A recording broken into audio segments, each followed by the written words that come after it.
Through the past about year now of creating these videos, I've recorded every single one, including this one, on the Sony FX3. It's been used for films like The Creator, and even for some select shots on shows like Severance, which both I'm a pretty big fan of. But is a $4,300 pro camera like the Sony FX3 needed for YouTube? Absolutely not. In fact, I bought it for video production work, but is there anything it has that I can benefit from as a creator? So I'll be going over the pros, cons, a comparison to some more realistic options. And finally, if I were to go back and buy another camera today, would it still be the FX3? But first, just the things I like about this camera. I think the FX3 is almost like the iPhone of the camera world. It's popular, reliable, in a great ecosystem, and I mean, aesthetically looks good, at least to me. But the most important thing that really drew me to the FX3 is it's a video-centered camera. From things like the layout of the buttons, having white balance, ISO, a nice big red record button, and maybe what might be my favorite is the zoom rocker, which I'm constantly using. And even though it shares the video prioritized sensor that even the FX6 has, unlike the FX6, the FX3 can take photos, which if you're recording YouTube videos, it's nice to be able to take a thumbnail. Also, unlike the FX6, this is a far more reasonable camera if you want to go handheld for a vlog or something. And of course, you have the option to fully rig it up. And some features that are really nice to have specifically for creators are things like the mounting points for a tripod plate if you want to record vertically. And actually talking about vertical video, if you record vertically, it recognizes that and it auto rotates the file. It's just one less step to do in editing. And I think a lot of creators, including myself, we record completely alone. One time I was recording with my Sony A6500 and that lacks a flip out screen.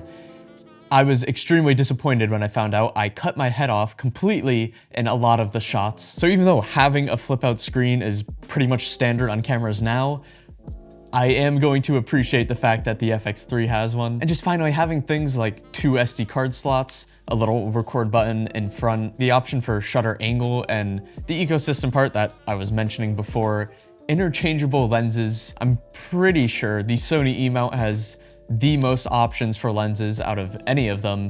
And specifically what I like, there's a lot of good third-party options. I've genuinely saved thousands of dollars that way. So in a lot of ways, it feels like this camera was made exactly for someone like me, but there are still quite a few things that annoy me every time. The fact that it only has one thread to mount a tripod plate to on the bottom, I hate this because if it's on a tripod or something, you can still twist the camera. Another one is the fact that it only has the histogram. When it comes to exposing a shot, I would much rather at least prefer waveform, but you do call yourself a cinema camera, don't you?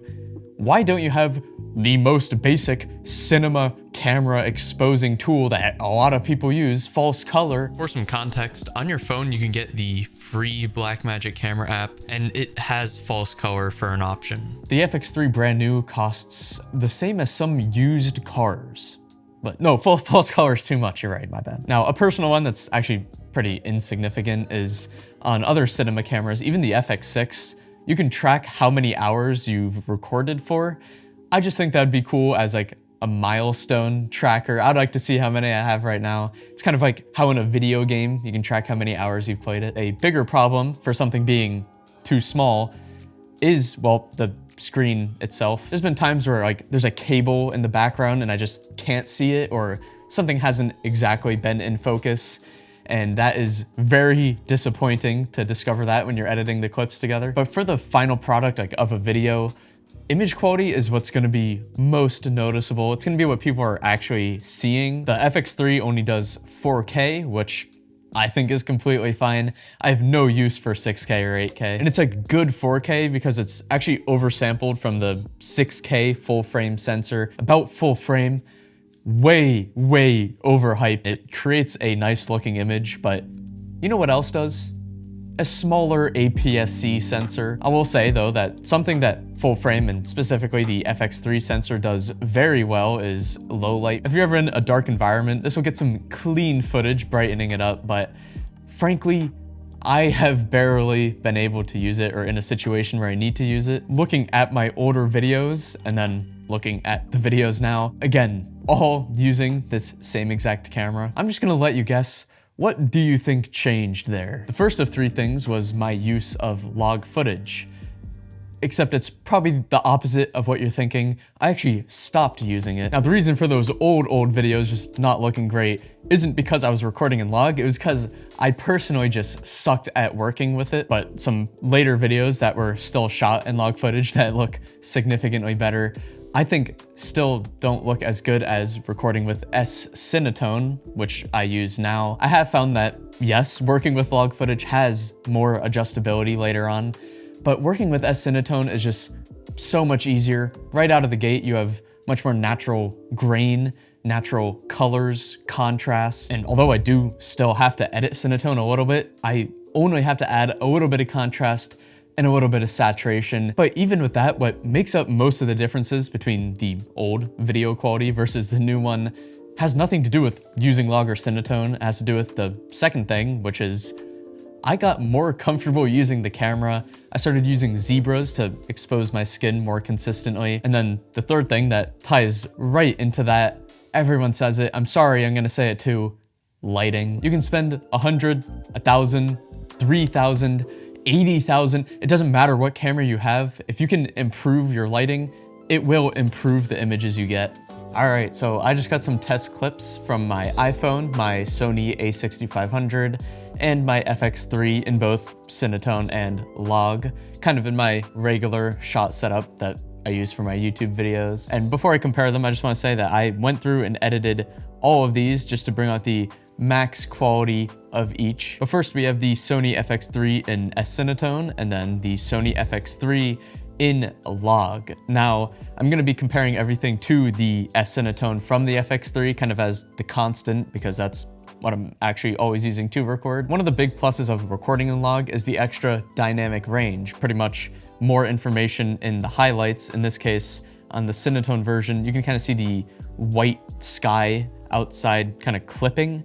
And if I go to the log version, it's not clipping, it's much softer, and it can retain all of that data. Even looking at this lamplight back here in Cinetone versus log, it looks much nicer in log. It's just very smooth. Now, zooming into my face here on Cinetone, I mean, that looks nice. That's what I'm used to. If I go to log, that also looks very good, but something about it, it's like a little softer. If I get in uncomfortably close there, this is Cinetone, and then this is log.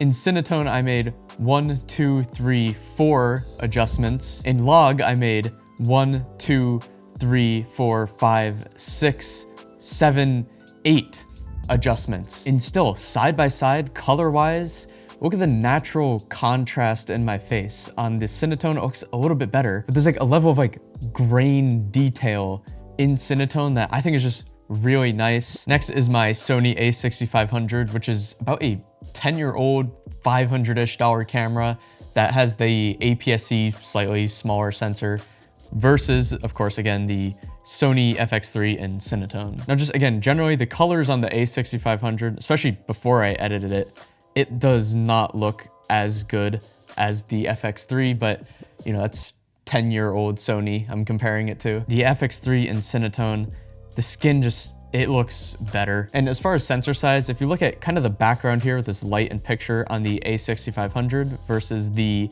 FX3, you can see that there's less depth of field. There's like a more shallow, blurrier background, which is desirable for some people. Like, to be honest, it's not a huge difference. The FX3 looks a lot less, I guess, crunchy. That could be because the a6500 only has 8-bit color versus 10-bit. I would totally be happy using this in one of my videos, and like, especially considering the size of this, good job, little a6500. And finally, the iPhone 17. I recorded this in the Blackmagic camera app versus the FX3 with Cinetone. Huge difference. It's just so much more natural and smooth.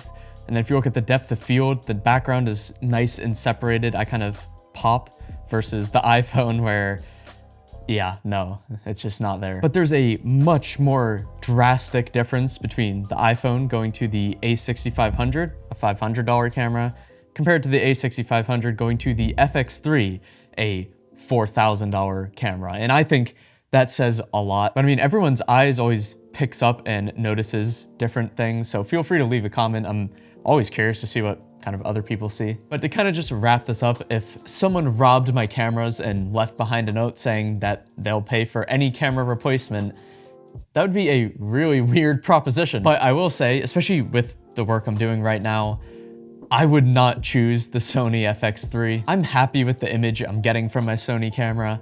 I'm used to the settings. I'm happy with the lenses. So although Canon, Nikon, even like Fujifilm, they have some pretty cool options, I would stick with Sony. And I have two alternatives in mind, although I am leaning towards one.